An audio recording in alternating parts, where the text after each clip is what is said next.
বান্দার দিলের মধ্যে খাফা আরম্ভ করে দিব। এক নম্বরে মুমিনের গুণ আল্লাহর জাতর ডর। ও মুসলমান জাতিরা, সাহাবায়ে কেরাম হলের জিন্দেগির বাইরে চাইয়া দেখো, সাহাবায়ে কেরাম হলে কত বেশি আল্লাহর জাতর ডর আর ভয় দিলের মধ্যে রাখতা। হযরতে আলী রাদিয়াল্লাহু তাআলা আনহু বাইরে গভীর রজনীতে একদিন হযরতে ওমর রাদিয়াল্লাহু তাআলা আনহুর ঘরের মধ্যে গেলা। হযরতে আলী কে ছিল? ওই জান্নাতি পরিবারের মধ্যে তাকিয়ে একজন হযরতে আলী রাদিয়াল্লাহু তাআলা আনহুর পরিবারের সারা জান্নাতি সাইয়্যিদা শাবাবি আহলিল জান্নাহ হযরতে হাসান আর হুসাইন রাদিয়াল্লাহু তাআলা আনহুমা ওই জান্নাতের যুবক হলর সরদার। ও সুবহানাল্লাহ। হযরতে ফাতিমা রাদিয়াল্লাহু তাআলা আনহা জান্নাতের মহিলা হলর সরদার। ওই পরিবার তাকিয়া হযরতে আলী রাদিয়াল্লাহু তাআলা আনহু গভীর রজনীতে হযরতে ওমর ফারুক রাদিয়াল্লাহু তাআলা আনহুর ঘরের মধ্যে গেলা। গভীর রজনী হযরতে ওমর ফারুক রাদিয়াল্লাহু তাআলা আনহু অর্ধ পৃথিবীর খলিফা আসলা। ওই রাষ্ট্রের সম্পদের গভীর রজনীতে বইয়া হিসাব কতরা হযরতে ওমর রাদিয়াল্লাহু তাআলা আনহু গভীর রজনীতে ছোট্ট একটা বাতি জ্বালাইয়া ওই বাতির নিচে বইয়া রাষ্ট্রের সম্পদের হিসাব কতরা। ওই সময় এখানে হযরতে আলী রাদিয়াল্লাহু তাআলা আনহু মেহমান সাজিয়া হযরতে ওমরের ঘরের মধ্যে গেলা। হযরতে ওমর জানেন, ও ভাই আলী, ওই গভীর রজনীতে কোন কারণে আমার ঘরের মধ্যে আইলাই? এমন সময় আপনি মেহমান সাজিয়া আইলাই যেই সময় জঙ্গলের পশু পাখি সব ঘুমাই গেছে, সব মানব জাতি সব ঘুমাই গেছে।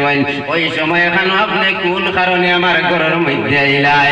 ওই সময় এখানে হযরতে আলী রাদিয়াল্লাহু তাআলা আনহু জানেন, ও ভাই ওমর, আমি আপনার লগে একটা জিনিস পরামর্শ করার লাগি আইছি। ওই সময় হযরতে ওমর জানাইন, আপনি যেটা পরামর্শ করতা এটা আপনার ব্যক্তিগত ব্যাপার না জনগণের ব্যাপারে না রাষ্ট্রের ব্যাপারে? ওই সময় হযরতে আলী জানাইয়া দেন, ও ভাই ওমর, জনগণের নাই রাষ্ট্রের নাই, আমি আমার ব্যক্তিগত একটা জিনিস আপনার লগে আমি পরামর্শ করতাম। ওই কথা কইতে না কইতে হযরতে ওমরের সামনের বাতি নিভাইয়া দিলা। ওই ছোট বাতি যেটা আসলো ওই বাতিটারে নিভাইয়া দিলা। এমন সময় হযরতে আলী রাদিয়াল্লাহু তাআলা আনহু জানাইল, ও ভাই ওমর, গভীর রজনীতে আপনার ঘরের মধ্যে আইলাম, ওই অন্ধকার সময়ের মধ্যে আপনার ঘর আইলাম, আপনি ওই ছোট্ট বাতিটা গিটার লাগি লিমাই দিলা। ও মুসলমান জাতিরা, আপনার আমার ঘরের মধ্যে যদি কোনো মেহমান আইয়া জইল, আপনি আমি বাতি জ্বালাইয়া, আপনি আমি পাঙ্খা ফ্যান ছাড়িয়া, আপনি আমি বিছনা সুন্দর করিয়া দিয়া মেহমানদারি জানাই, কিন্তু ওই জান্নাতি পরিবার থেকে মেহমান সাজিয়া আইলা ওই গভীর রজনীতে অন্ধকারের সময় হযরতে ওমর ফারুক রাদিয়াল্লাহু তাআলা আনহু ওই বাতিটারে নিভাইয়া দিলা। সুবহানাল্লাহ। হযরতে আলী জানায়, ও ভাই ওমর, আপনি কোন কারণে বাতিটা নিভাই দিলাই? হযরতে ওমর রাদিয়াল্লাহু তাআলা আনহু জানায়, ও ভাই আলী, আপনি আমার লগে ব্যক্তিগত একটা জিনিস পরামর্শ করতা, আর ওই বাতিটাও এটা হলো জনগণের সম্পদ, ওই বাতিটাও এটা হলো রাষ্ট্রের সম্পদ।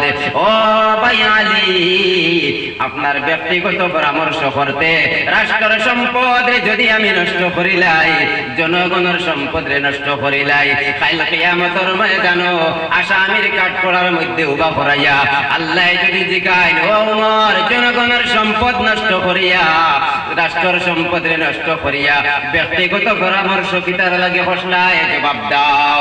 ও ভাই আলী, ওই সময় আমি ওমরে আল্লাহর সামনে কোন জবাব দিমু? আমি ওই জবাবটা কি বাঁচিবার লাগিয়া আমি বাতিরে বন্ধ করিয়া দিছি। সুবহানাল্লাহ। সাহাবায়ে কেরাম হযরত দিলের মধ্যে কতটুকু ডর আর ভয় আসলো।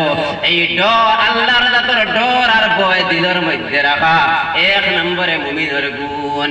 দুই নম্বরে মুমিনের গুণ, ওয়া ইযা তুলিয়াত আলাইহিম আয়াতুহু যাদাতহুম ঈমানা।